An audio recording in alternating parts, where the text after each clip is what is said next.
उनको पता ही नहीं है क्या है हिजाब का मैटर। कुछ दिन पहले मुंबई के एक इंस्टीट्यूशन ने मुसलमान लड़कियों को हिजाब पहनने से रोका था। वो मैटर गया सुप्रीम कोर्ट में। सुप्रीम कोर्ट में उस ऑर्डर पे स्टे लगाया। आप सभी ने तो वारिस पठान का ये पूरा वीडियो देख ही लिया होगा। आप सभी को मैं इस वीडियो में बताने वाला हूं कि नीतीश राणे के बुर्का बैन वाले बयान पर एआईएमआईएम नेता वारिस पठान की तीखी प्रतिक्रिया ये दिखाती है कि यह मुद्दा राजनीतिक रूप से कितना संवेदनशील बन चुका है। हाल के दिनों में बुर्का और हिजाब से जुड़े बयानों को लेकर काफी बहस छिड़ी हुई है। खासकर चुनावी माहौल में ऐसे बयान और प्रतिक्रिया आम हो जाती है। वारिस पठान का यह कहना है कि नीतीश राणे झूठ और जहर फैला रहे हैं। यह संकेत देता है कि एआईएमआईएम इस मुद्दे को सांप्रदायिक ध्रुवीकरण के तौर पर देख रही है। वहीं नीतीश राणे और बीजेपी जैसे दल इसे सुरक्षा और कानून व्यवस्था से जोड़ रहे हैं। वारिस पठान का आगे ये कहना है कि मामला सुप्रीम कोर्ट तक गया और सुप्रीम कोर्ट ने स्टे लगा दिया। नीतीश राणे को आर्टिकल 26 और आर्टिकल 29 क्या है पता नहीं है। इस्लाम में हिजाब पहनना हमारे लिए एसोशियल है। नीतीश राणे कहते हैं कि हिजाब पहनने से चीटिंग के मामले बढ़ोतरी होती है। क्या उनके पास कोई डेटा है? वारिस पठान की यह प्रतिक्रिया दिखाती है कि नीतीश राणे के बयान को लेकर विपक्षी दलों में काफी असंतोष है। राणे पहले भी अपने विवादित बयानों के कारण सुर्खियों में रहे हैं और मंत्री बनने के बाद भी उनकी बयानबाजी जारी रहने से विपक्ष को उन पर हमला करने का मौका मिल गया है। एआईएमआईएम अन्य विपक्षी दल इसे सांप्रदायिक ध्रुवीकरण रूप से देख रहे हैं, जबकि बीजेपी इसे अपनी राजनीति और रणनीति का हिस्सा मान सकती है। सरकार में आने के बाद नेताओं से अपेक्षा की जाती है कि ये सहमति भाषा का इस्तेमाल करे, लेकिन कई बार राजनीतिक नफे नुकसान को देखते हुए बयानबाजी की जाती है। आइए वो पूरा वीडियो देखते हैं जिसमें क्या कहा वारिस पठान ने। नीतीश राणे को झूठ बोलने की, जहर फैलाने की और अनाप शनाप बकवास करने की आदत सी हो गई है।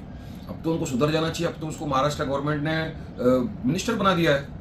मुसलमानों को गालियां बकते थे, मुसलमानों के खिलाफ नरसंहार की बात करना, उनको मस्जिदों में घुस के मारने की बात करना, वो तमाम चीज़ का तो बीजेपी की सरकार ने उनको रिवॉर्ड दे चुका है। वो मंत्री बन चुके हैं। तो इस तरह की तो बात करने से उनको परहेज करना चाहिए। उनको पता ही नहीं है क्या है हिजाब का मैटर। कुछ दिन पहले मुंबई के एक इंस्टीट्यूशन ने मुसलमान लड़कियों को हिजाब पहनने से रोका था। वो मैटर गया सुप्रीम कोर्ट में। सुप्रीम कोर्ट में उस ऑर्डर पे स्टे लगाया है। ये भी इनको नहीं पता है। कितने सारे जजमेंट्स है सुप्रीम कोर्ट के ऊपर, उनको तो ये भी नहीं पता आर्टिकल 26 क्या है, आर्टिकल 29 क्या है, फ्रीडम ऑफ चॉइस है उसके अंदर, फ्रीडम टू प्रैक्टिस रिलीजन है उसमें। तो ये एक हिजाब जो है ये एसेंशियल प्रैक्टिस में आता है हमारे मुसलमानों के। इसमें इनको क्या तकलीफ है?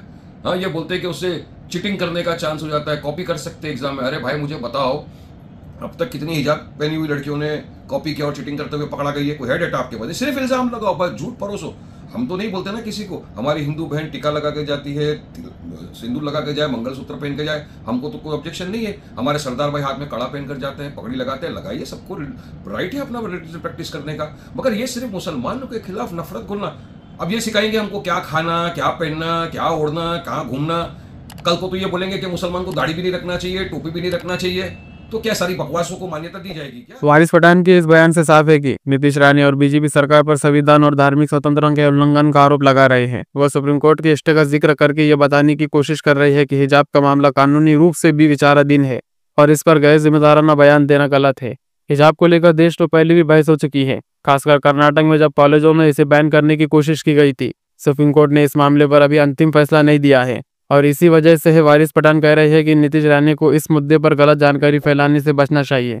इसके अलावा बेटी बचाओ बेटी पढ़ाओ अभियान का जिक्र करके पठान ये सवाल उठा रहे हैं कि अगर सरकार लड़कियों की शिक्षा को बढ़ावा देना चाहती है तो फिर हिजाब पहनने वाली लड़कियों को पढ़ाई से रोका क्यों जा रहा है।